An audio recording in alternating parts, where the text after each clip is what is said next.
எலும்பு சம்பந்தப்பட்ட பிரச்சனை தொடங்கி வயிற்றுக் கோளாறுகள் வரைக்கும் சரி செய்யும் ஆற்றல் கொண்டதுதான் பிரண்டை.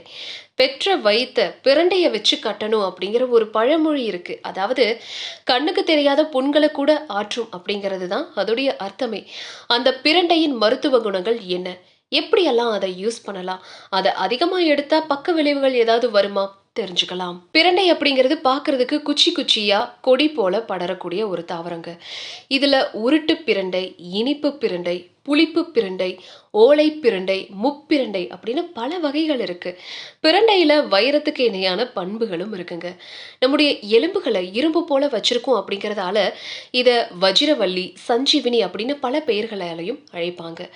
எலும்பு சார்ந்த பிரச்சனைகளை சரி செய்யவும் ஆஸ்ட்ரியோபொராசிஸ் ஆர்த்தரைட்டிஸ் பிரச்சனை இருக்கிறவங்க பிரண்டைய தொடர்ந்து உணவுல சேர்த்துட்டு வந்தா அப்படின்னா வலி குறையும், அதோட எலும்புகளும் வலுவாகும். எலும்பு முறிவு பிரச்சனைக்கு மருந்தா மருத்துவர்கள் கொடுக்கிற மருந்துகள்ல இந்த பிரண்டையில இருக்கிற என்ஸ்டாக்டிலிருந்து பிரித்தெடுக்கக்கூடிய மூலக்கூறுலே இருக்கு. ஸோ எலும்புகள் உடைஞ்சா கூட வேகமா கூடுங்க.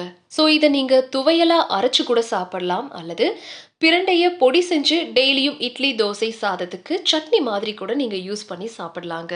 ஸோ முருங்கையை தின்றவன் எப்படி வெறுங்கையோட போவானோ, அதே மாதிரி பிரண்டை அப்படிங்கிறது நம்ம உடம்புல முக்கியமா எலும்புக்கு ரொம்ப ரொம்ப வலுக்குழுக்கக்கூடிய ஒரு விஷயம்.